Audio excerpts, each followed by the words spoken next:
Check this thing out. From the Smith Wesson Performance Center, a 460 Smith & Wesson XVR revolver. Now, the reason I have this is because somebody asked me, hey, do you want to borrow this and do some testing on it? And I'm thinking like Winston Zeddemore in Ghostbusters. When somebody asks you if you want to test a Smith & Wesson 460 XVR, you say yes. So yeah, I said yes. I took this thing and I put it through its paces. I'm going to show you some of the recoil from it. I shot a few different types of cartridges from it, because one thing I think that's really neat about the 460 Smith & Wesson chambering is that there are a number of other cartridges you can use in it. It's really a multi-caliber pistol. Take a look at the cylinder. Look at the thickness of the cylinder walls here in order to contain the explosion that happens from a 460 or a 454 Casull. This is a lot of metal. It's a very heavy gun. It needs to be in order to handle the forces, but also it helps to absorb some of the recoil. So the 45 Schofield, this thing felt like a 22 LR. It was practically no recoil whatsoever. The 45 Colt, that felt like a little 9mm. I mean, there's really the idea that you're flinging a 225 grain Winchester silver tip and you're barely feeling it go, that's really rather impressive. The 454 Casull, this thing grabs your hand and says, hello, this is a beast. This is a beast of a round. And yet, it's a complete patty cake compared to the real deal. The 460 Smith & Wesson. I'll tell you what, you fire any powerful gun and you may start to develop a little bit of a flinch, a little bit of a, right before it goes off, it can impair your accuracy because you're dreading the impact a little bit. With this thing, you don't just flinch a little, you kind of duck down behind the table and cringe, and then when it goes off, you start a stream of profanities, and you're like, oh my gosh, do I ever want to do this again? And then you pull the trigger again because you kind of have to. So it's a very, very powerful revolver. Besides the 4 calibers that I already mentioned, there were 2 other things I tried. One is, this is a Lehigh Defense 45 Colt maximum expansion. This was a phenomenal self-defense bullet from my Taurus judges. It's much longer than a 45 Colt and will not chamber in 45 Colt revolvers, but it's shorter than the 460. So, can this chamber in the 460? I've actually had a number of questions on that ever since I did that review. So, oh yeah, it definitely chambers. Will it fire safely? I don't know. Lehigh themselves says this is for judge and governor only.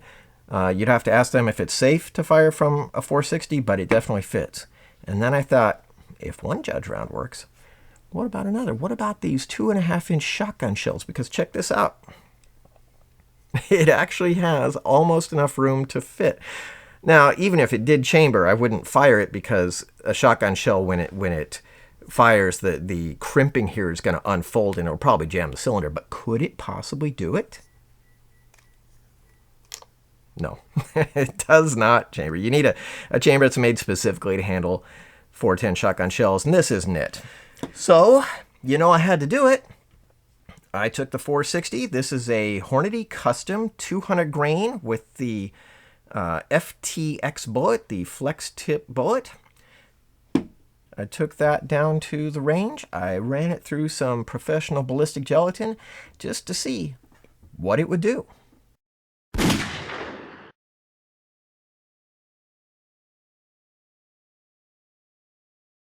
You can see the bullet stopped at 15.5 inches, but that is completely not the story. Let me take this block around so you can see what the story is. The story is some rather tremendous destruction and bullet shredding. When you look at the actual bullet, there isn't much of it left. It left a lot of its pieces behind here, so it did some significant rifle-style damage early on. We're going to slice into that and see just what that looks like, and it continued on for quite a ways. Here's the most substantial piece that I can see of a broken off chunk and also the polymer tip. So the bullet went pretty deep for self-defense purposes, not really for bear hunting purposes. This is not the round I would recommend if I was facing big game.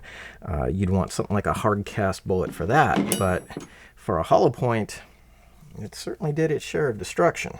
Let's slice in here about 4 inches in and see what happened.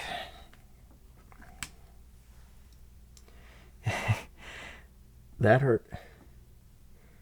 It ripped all the way through the bottom of the block. This is a 6-inch block, and the shot was high.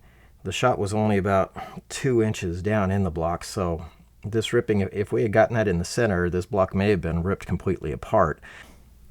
As it is, that's some seriously nasty destruction. Let's go on a little deeper.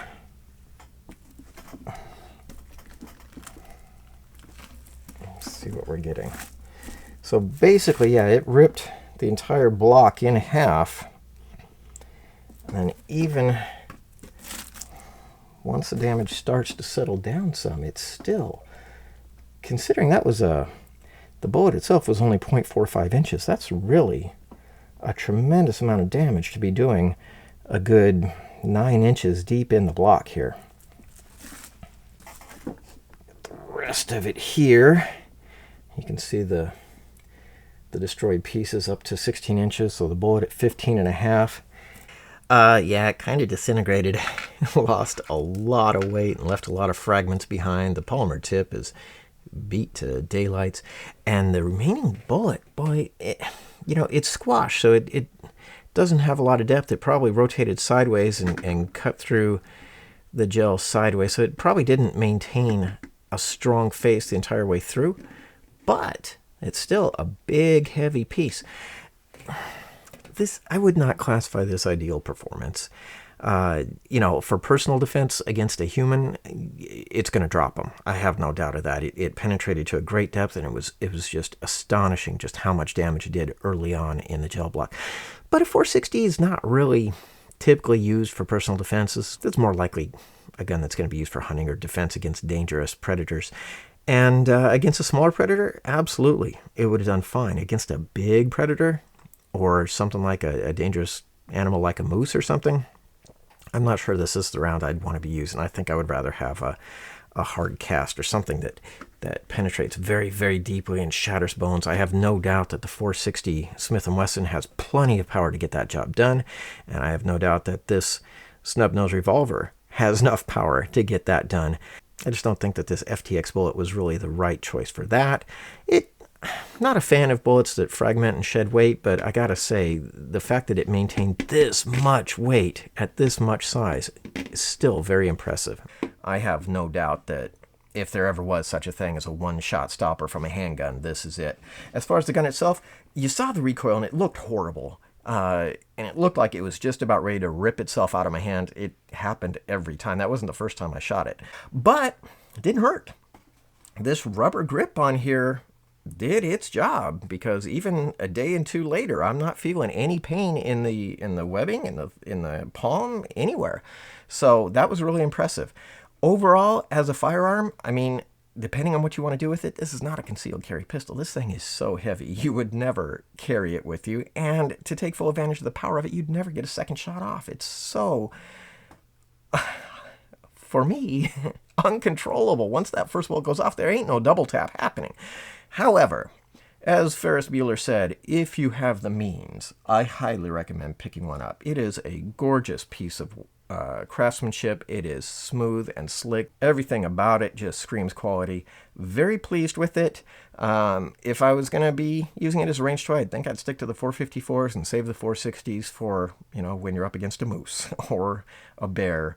Thanks for watching. Hope you enjoyed what you saw. And please hit the like button and hit the subscribe button. You'll be notified next time that a video is posted.